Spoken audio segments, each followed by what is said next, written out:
The Bucs and Chargers victorious on Monday Night Football. Who are the best 2-0 teams in the NFL after 2 weeks on today's Peacock and Williamson. NFL analyst Brian Peacock and former NFL scout Matt Williamson bring you expert NFL analysis every day in less than 30 minutes. Get an inside look at the NFL on the field and in the front office with elite breakdowns to next-level analysis and in-depth information only for the real NFL fans. This is Peacock and Williamson, and it starts now.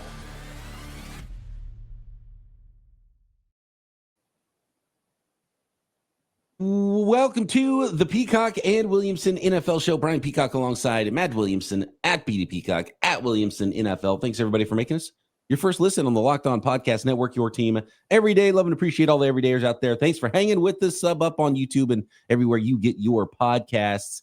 And today's episode of Peacock and Williamson is brought to you by FanDuel. Right now, new customers can bet just $5. And if your bet wins, you'll get $300 in bonus bets to use across the app. And it's time to reevaluate the league after 2 weeks, Matt. And there's a number of teams that are 2-0. Another number of teams having a really rough start to their season. And we saw a couple of those on display on Monday Night Football. Let's start with the early game of the doubleheader. The Tampa Bay Buccaneers defeating the Houston Texans 20-19. The Texans jumped out with 10 points in the first quarter, but really could not muster enough the rest of the football game and let Baker Mayfield and the Tampa Bay Buccaneers start this season 2-0. I don't know if I'm higher on the Bucs or lower on the Houston Texans after the first 2 weeks of the season. I was kind of driving the bus with a little bit of hype for the Houston Texans coming into the year. I'm all the way off, Matt. It's just more of the same for these Houston Texans. That's what I was going to say. Is something missing again with Houston, where they just don't run the ball well? I know Chubb had a long run that was crucial in this game, almost was enough for them to win. They couldn't hold on at the end. Defense, I think, is still really good, but looked really tired on that last drive, and that's a tough way to win in this league, too. The O-line is still a problem. I don't blame Stroud. I don't blame Nico, but is it good enough to be division winners or contenders? And, the theme of the show, I think, is 2-0 and 0-2s, and one of these teams is 2-0, one is 0-2, but I also don't think the gap is massively large. It's weird that one of these teams is going to be in the 2-0 conversation, one's going to be in the 0-2 conversation, You mentioned that, guys like CJ Stroud and Nico Collins aren't the problem, but there's also not the elevation that I would like to see there. Yeah. And I feel like there's enough. Nick Chubb, I think it was a nice little showing for Nick Chubb that he's not completely washed, even though he's not quite the dynamic guy he used to be. Mm-hmm. Nice seeing that long touchdown run from him. But there's just something missing again. And like shuffling the deck on the offensive line, new offensive coordinator. Is there more to it than that? I don't know. Just a really disappointing team. And the defense is going to be good enough for this franchise to be a primetime franchise this year, but just not seeing enough from the offense, man.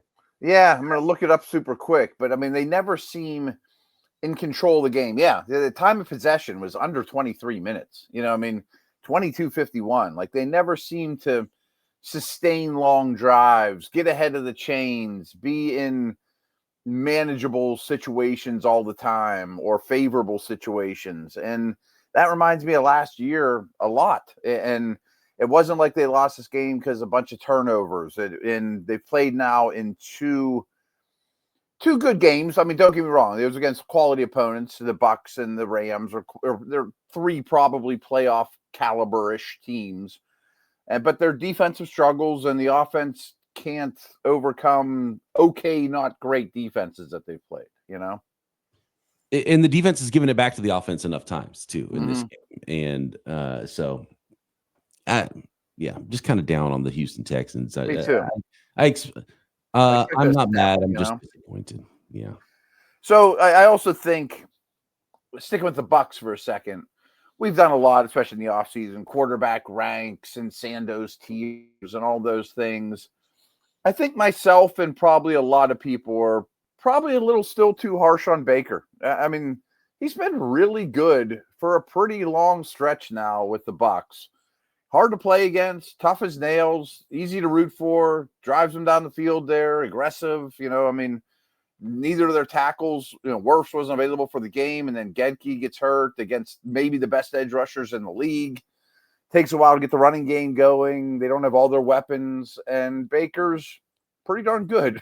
Yeah, and so you could make all the same excuses about offensive line and all these things for Baker Mayfield and the Tampa Bay Bucs, yet they're the 2-0 team, and the Texans are 0-2, right? And so they put it all on Baker, like, all right, go throw it 38 times and go win us this game, and they did it.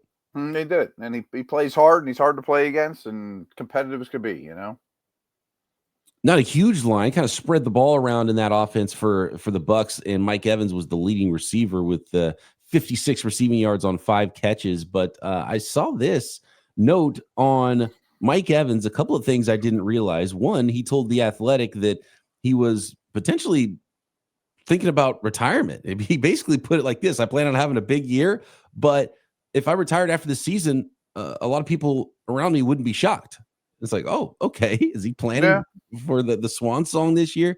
And then apparently as a free agent, he was pretty close to going to potentially Houston or the Kansas City Chiefs. That surprises me. He just seems like such a lifer Buck. The hanging it up thing doesn't blow me away. I mean, remember last year he barely got to that 1,000 yards and was banged up, and it was probably a tough year for him overall by his standards, considering all his years are pretty awesome. But the fact that he almost went to another team, to me, is, whoa, really? Okay. But just dirty seeing him on the Chiefs. A little different shade of red. Man, the Chiefs could use him, though. That would have been a nice boy, for Kansas City. Absolutely. So the other 2-0 team now, after 2 NFL weeks, is the Los Angeles Chargers, who defeated the Las Vegas Raiders 20-9 in the late game of the doubleheader. And the Chargers are sitting in a pretty good spot now in the AFC West, beating one of their division rivals on Monday Night Football, but also looking way down at the 0-2 Kansas City Chiefs after 2 weeks. And they beat them head-to-head. So they got 2 division wins, 2-0 in the division against the biggest dog in the alpha lately. I'm impressed. I've been hesitant to kind of jump on the Harbaugh bandwagon because on paper, I don't love the Chargers. I don't look at their roster and be like, man, they're just loaded. They got dudes everywhere. But I think Herbert is in the process of leveling up. If Burrow steps away from the tier 1 table because of injury, maybe Herbert sits down at it, and this could be that year that he's on that level with those guys. He looks phenomenal to me. And the defense plays hard. I mean, Derwin James, and they lost Mack, but it didn't matter. Corners no one's ever heard of that are mid-round picks that play really, really well. And they got a lot of beef on the defensive front. It's just a big, physical, well-coached defense. And I think the weapons are a little underrated too. Like, I thought Keenan Allen was shot. He's not. I mean, McConkey used to be the only show in town. He's not anymore. I mean, the running back thing seems to be working itself out. Neither one's stepping up yet, but that's also true with Genty. A lot of the rookie running backs have been kind of slow. Henderson, Harvey, Genty, Hampton, they haven't blown up yet, but maybe that's coming. The Raiders, I mean, 3 interceptions was obviously a problem. And I just thought the offense didn't have much going. Brock Bowers looked very, very compromised to me, like maybe shouldn't have been out there. Yeah. And very little running game to speak of. When I looked at the box score of this game, and I don't want to talk about Geno Smith and the offense, and I totally agree with everything you said about the Chargers. I don't know if I've ever seen this many passes defensed for defense as I see with the Los Angeles Chargers. They touched so many footballs that were thrown by Geno Smith in the football game, aside from the 3 interceptions. He just put the ball in harm's way so many times.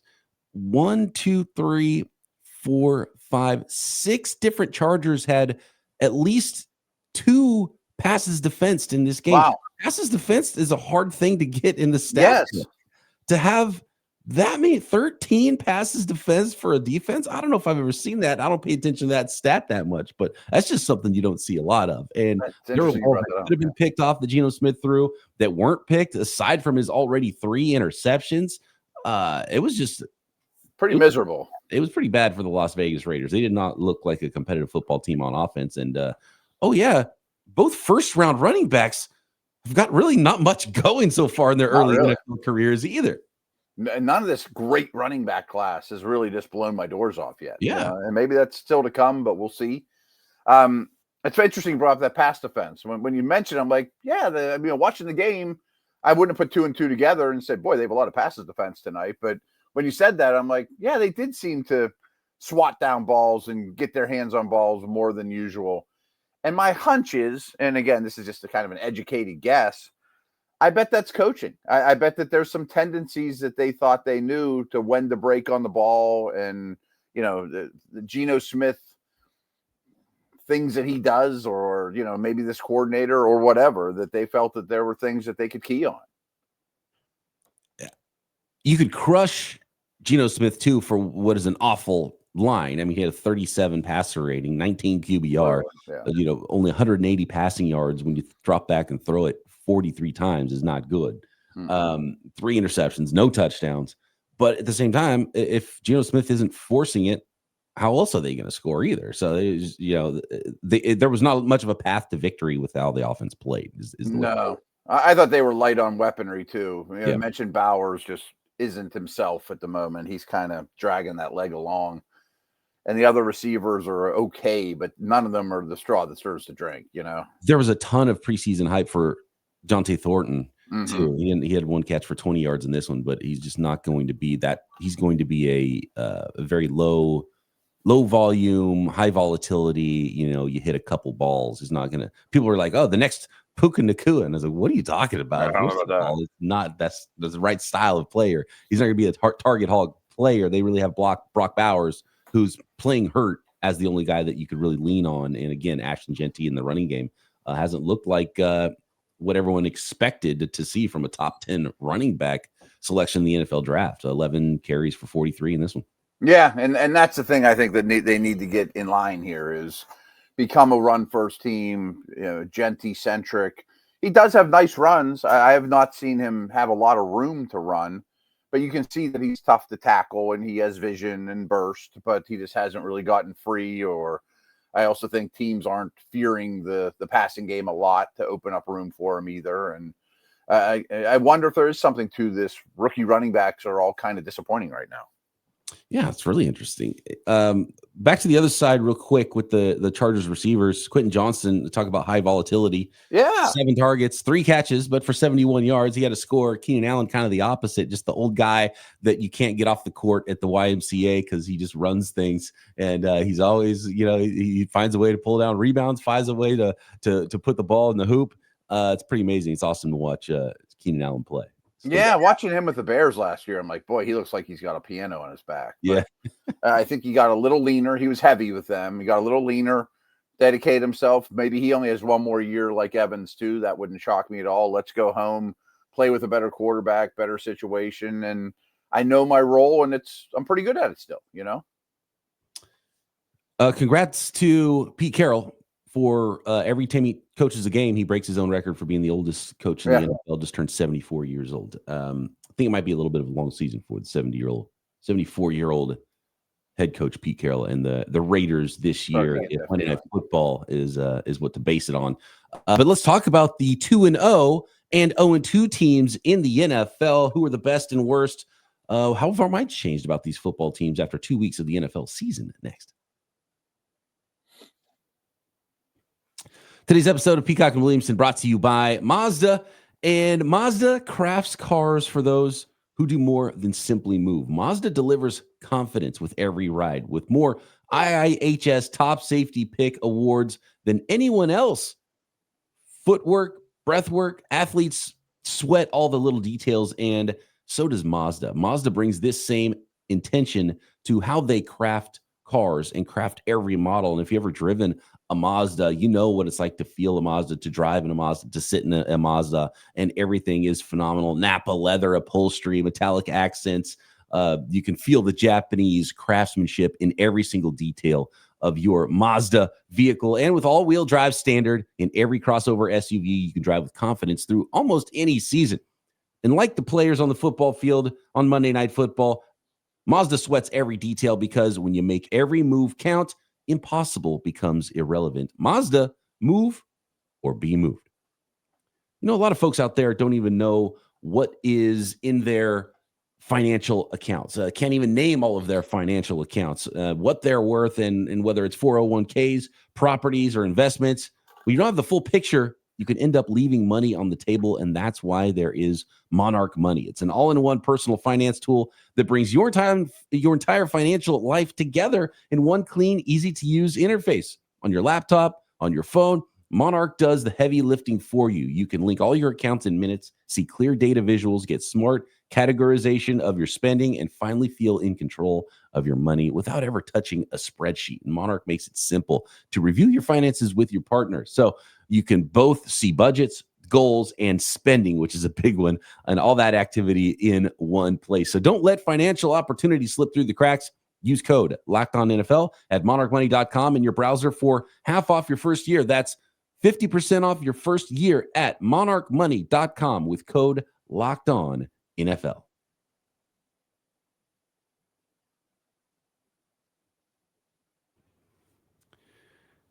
So let's start with let's get the negative out of the way first, I guess. Right. Let's look at the bottom of the NFL after 2 NFL weeks. The Houston Texans, one of those 2 lost teams, 0-2 football teams after 2 weeks of the NFL season.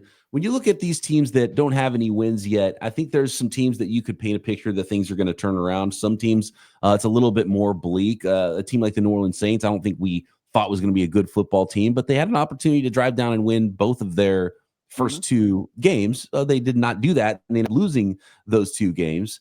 But I'm going to run through them real quick, and let's talk this. Which teams do you think will turn it around, and who are the worst teams in the NFL after a couple of weeks of the season?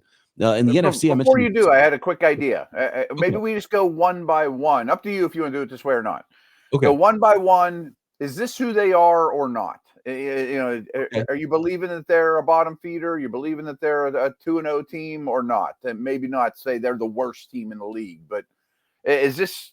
Are you buying what they're putting on paper as their record, or is this a mirage?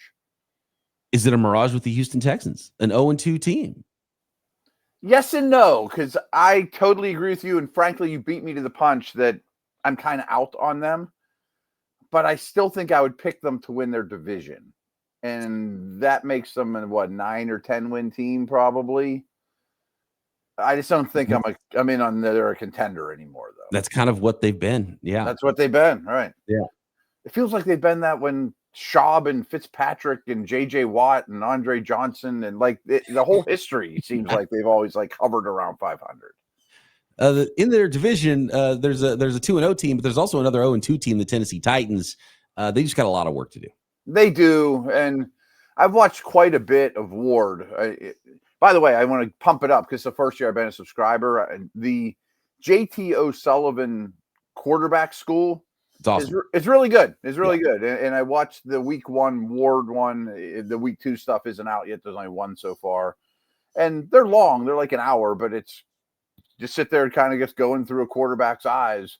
And I think that was a really good representation of what they have in Ward, where the box score is ugly. There is some ugliness and some bad decisions. But, boy, there's a lot to work with this kid. And even though they're 0-2, if I'm Tennessee, I'm encouraged where my franchise is, at least. I just think I'm overmatched. Even Alec Enumanor. You mentioned Puka Nacua. There's some people in the fantasy circuit. Is he the rookie Puka? I'm like, well, I don't know about that, but he's a pleasant surprise. There's some things going the right direction of the young guys. He's a nice player. Not everybody has to be everything. Right.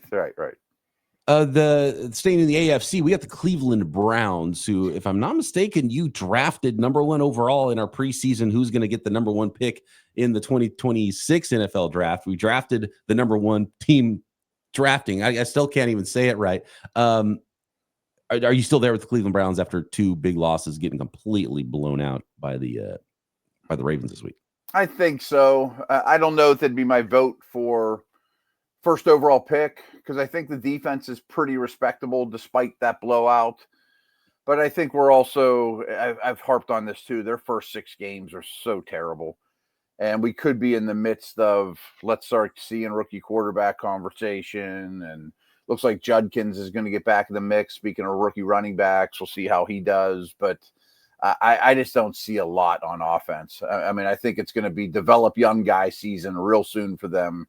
Judkins and Sampson and Fannin and Tillman and one of the young quarterbacks. I think you're going to be the guys touching the football here going forward. But it's funny because we had so much conversation about their rookie quarterbacks, and then they're going to end up drafting another one over the top of both of those guys. Right. Kansas City Chiefs, things look a little too difficult for them, but you feel like, they're the Chiefs. Patrick Mahomes, Andy Reid, they'll turn it around, but they haven't looked. It's looked laborious, I think, is the way I would say it for the Kansas City Chiefs over 2 weeks. 1,000%. I mean, I don't think they are a 0-2 bottom feeder. That I definitely believe. I mean, lost a tight one to the Super Bowl champs, I don't think is something to hang. If that was the only data point we have on the Chiefs, it wouldn't be like, oh, they've crumbled, they're never going to win again. I don't feel that stuff. But I think they're really light on playmakers right now. Yeah, and the teams they've lost to are good football teams that are both unbeaten. The AFC East has a couple of 0-2 teams, the New York Jets and the Miami Dolphins. I think the Dolphins have been more buried by the general NFL watching public than any team in the league after 2 weeks. And I paid the Steelers play the Patriots next, so I've gone back and done Patriot Dolphin homework. I don't think either team played well. I mean, it was a miserable, mistake-laden game that somebody had to get the win at the end. I mean, so I think the Dolphins are absolutely a bottom feeder. Speaking of the Steelers, I was sold that the Jets were taking steps forward after week 1, but then they took the biggest step back of any team in the league in week 2, and their quarterback gets hurt. I think it's probably going to be a long year for them, too. We'll go to the NFC side of things, the 0-2 teams in the NFL, and then look at the bright side, the 2-0 teams. Who is the best in the league after 2 weeks? Next.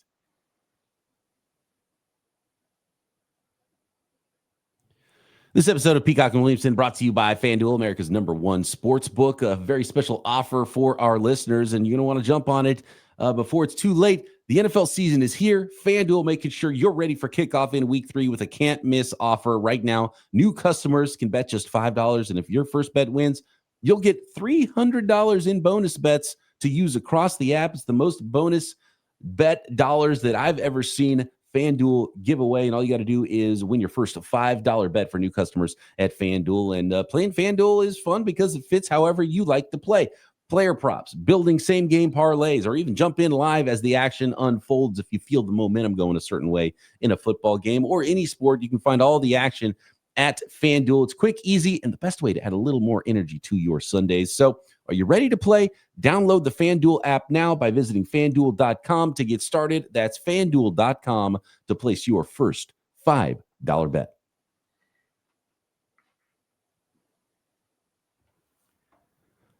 So speaking of teams I'm disappointed in, and this is just an annual thing, is I'm like, oh, hey, the Chicago Bears might have a little something.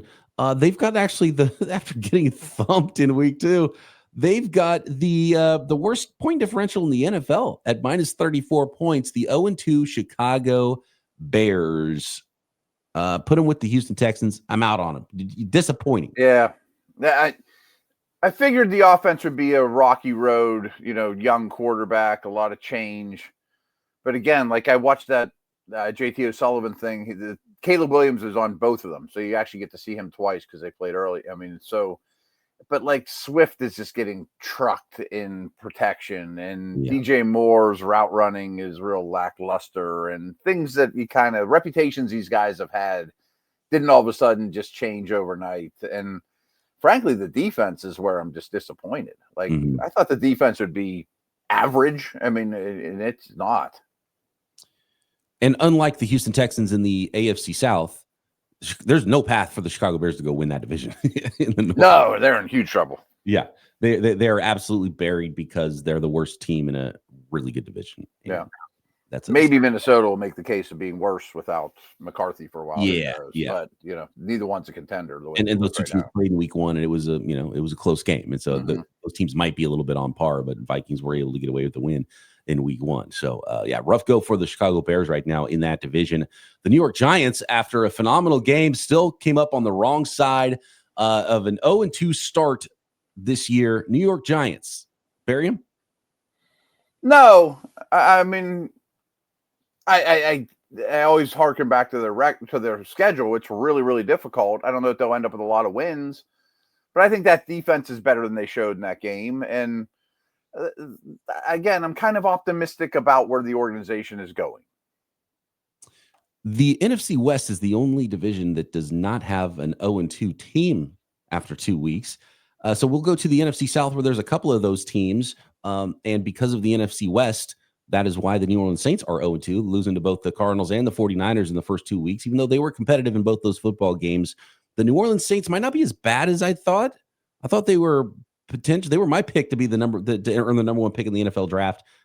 They still might do it, but they're maybe slightly better, but they're still not going anywhere this year. No, I don't think they are, but they might be competitive in games. You know what I mean? I think this is who they are.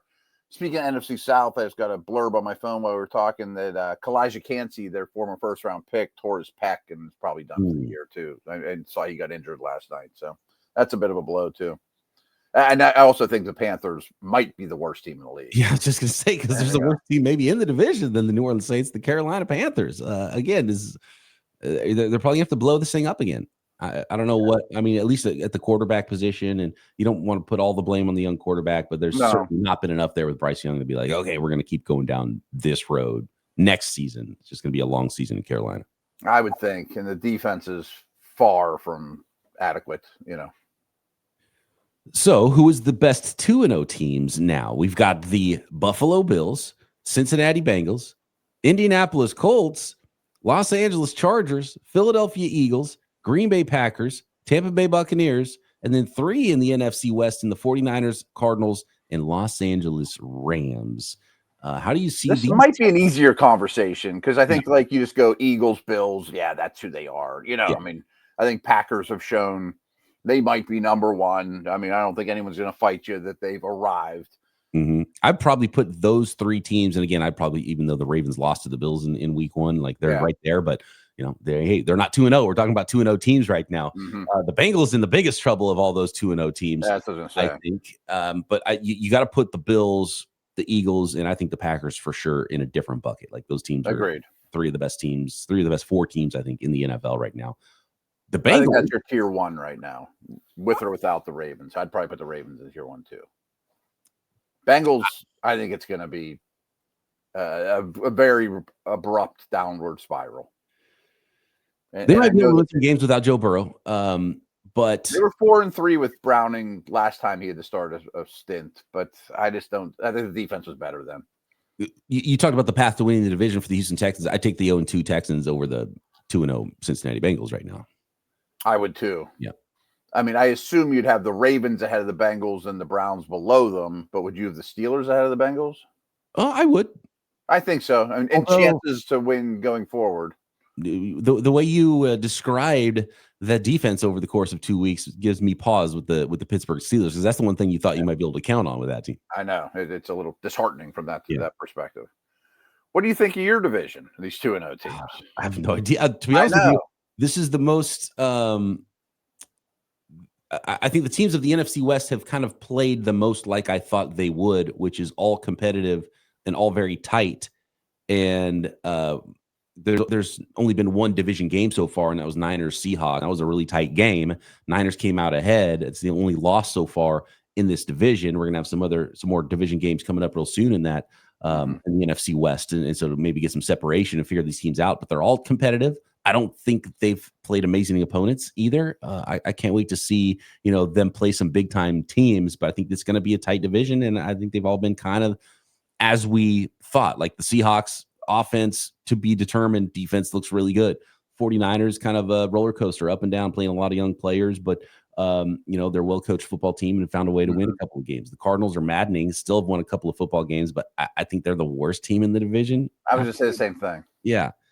And the Rams have kind of won ugly a couple of times as well. But, again, defense, healthy Stafford, they're going to be in good shape. Nobody's talking about Stafford's back, so I would probably rank them 1 in the division, Niners 2, Seahawks 3. I'm not buying the Cardinals as, oh, this is their year. They're ready to break out. I don't see them in that light. I see them as a team that have won 2 games in 2 tries, but probably aren't going to keep a streak going, you know? You like the Colts? So the teams that aren't in the top bucket of powerhouse teams this year. Mm-hmm. Colts, Chargers, Bucs, and then all 3 of those NFC West teams that are 2-0. Do you like the Colts worse than all those teams? I would have the Cardinals behind the Colts. Okay, and that's the only one? I think so, yeah. Niners, Colts is close. Rams over Colts. Definitely Chargers and Bucs over Colts. I think those are the best 2 teams you mentioned, Bucs and Chargers. And at least the Bucs have some things to look forward to with like Wirfs and Godwin coming back, you know. I think the Niners could be a team that I would rank higher later in the season if you get Ayuk back and you get Kittle back and you Good get point. Your starting quarterback, even though Mac Jones nice showing as a backup quarterback. But right now, pretty muted expectations, I think, for the 49ers. And they were lucky to be playing the New Orleans Saints, I think, last week. No, I think that adds up too. So yeah. About 3 or 4 of those I don't think are undefeated type teams or anything like that. They just happen to win 2 games in a row, you know. Basically the reverse, though, for the Texans and the Bears that I was a little bit hyped for coming into the season. Kind of flipped that with the Indianapolis Colts, who I was not excited at all about. But now I'm curious about these Indianapolis Colts and Indiana Jones, they're calling him over there. That's better than Danny Dimes, I guess. It's always bad. It's always That's terrible. It's not terrible, I guess. What was I going to say? I had something smart to say. It probably wasn't that smart. Never mind. Because we'll be back again tomorrow as we do. Get your mailbag questions in for this week's Peacock and Williamson Week 3 mailbag at BD Peacock at Williamson NFL. 6-pack already tomorrow too. Oh, the 6-pack of picks. We're already moving on. Yeah. Picks for Thursday Nighter and Week 3 of the NFL season. So tune in tomorrow right here. Peacock and Williamson.